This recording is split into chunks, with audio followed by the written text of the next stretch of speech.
Everyone, and welcome to lesson 9.3, part 4. Today we are going to talk about finding the equation of our circle using the completing the square method. When we complete the square, it is in order to allow us in this chapter to find the equation of our circle in standard form, because right now this is the equation of a circle. It just doesn't look like our normal equation of a circle. So what we're going to do is we're going to start by rearranging it so that all of our variables are on one side and all the constants are on the other. So all of the variables except this x squared are all on one side. So we want to make sure we bring all of them together. And I'm going to make my x's next to each other. So I have x squared minus 4x. And then I have y squared plus 30y. And then on the other side, I have that negative 220. It does not have a variable. It is on its own side of the equation.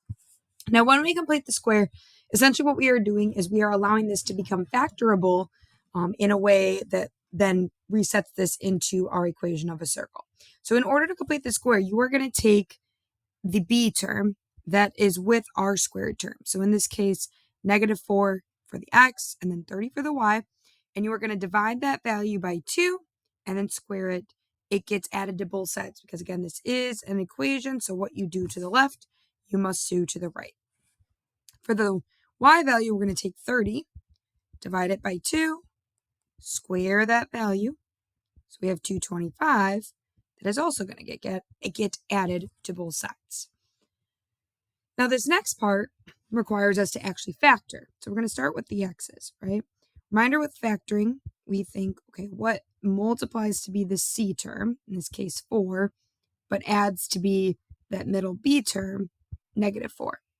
Well, kind of the shortcut's going to always be the number you got when you divide it by 2 with that b term, in this case, negative 2 and negative 2. Instead of writing x minus 2 and x minus 2, we write that as x minus 2 quantity squared. And again, you might be able to start seeing the start of our equation of a circle. We're going to do that same thing for our y values. Okay, what multiplies to be 225 adds to be 30. Well, again, the beauty is what we got when we divided by 2, 15 and 15 would work, right? X plus 15, in this case, y plus 15 and y plus 15, which in this case we could write as y plus 15 quantity squared. The right-hand side of our equation comes from taking that negative 220, the 4, and the 225 and adding them together. Now we have our equation of a circle, and we can easier identify than back when it looked like this, the center of our circle, which in this case is at 2, negative 15, and then the radius would be the square root of 9, so just 3. Well, let's try another example together. So again, step 1 is to make sure we have this rearranged so that we have our x's together, and then we're going to add again this y squared over so that it is on the other side with this. So we'd have y squared plus 2y, and then equals that negative 154 on the right-hand side. Now again, in order to complete this process, since we have a b term on both the x's and the y's, we are going to add in a space to complete the square for both those x's and our y's.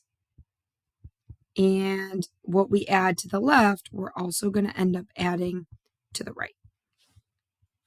So we're going to take our b term here for the a's, 26, divide it by 2, and then square that value. We get 169. We're going to add to both sides.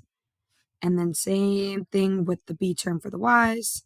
Divide that by 2, square that value, add that to both sides.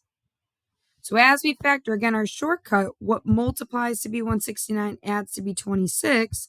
Well, that number we got when we divided by 2, positive 13. 13 times 13 is 169. 13 plus 13 is 26. And then same thing, what multiplies to be 1 that adds to be 2, positive 1 and positive 1. And what we got when we divided by 2.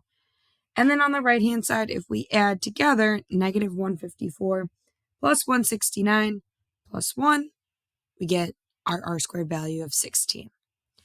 So now as we identify that center and our radius, our center is going to be at negative 13, comma, negative 1. Okay, because x minus negative 13, y minus negative 1. And then our radius is going to be the square root of our r squared value. So in this case, just 4. One more example together on the back. Okay, what we're going to notice on this one is if we bring everything to one side so that we have positive x squared and positive y squared with that 8y that we're adding over, we're also going to have to subtract the 10 over to that other side so that the constants are all on the other side. Now, what you're going to notice on this example that's a little different than the others is that our x value doesn't have a b term with it, right? It's just x squared. So we're not going to have to worry about completing the square for the x's this time. Just the y's we'll need to have the square completed on because we have that plus 8y. So negative 10 is going to need a blank, but just 1 this time. And again, when we worry about finding the term to complete it, we take that 8, divide it by 2, we get 4, squared, be 16. And then this time when we factor, again, the x squared is going to stay x squared. What multiplies to be 16 that adds to be 4, that adds to be 8, 4 and 4. Again, that shortcut, what you got when you divided by 2. And then negative 10 plus 16 is 6. Center, this time, is going to just be at 0, comma negative 4. And our radius is the square root of 6, or you could say approximately 2.4. The last example is going to try and guide you through. Now notice on this one, they were nice to you, and they did at least have everything on one side. You're just going to be in charge of adding in your own values or blanks to complete the square.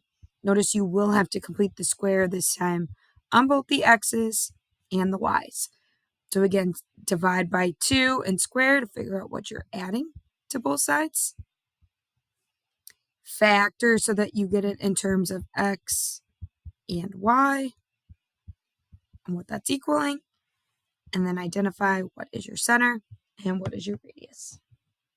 Thanks everyone for watching. We are finally done with topic 9 and we'll work more with these in class.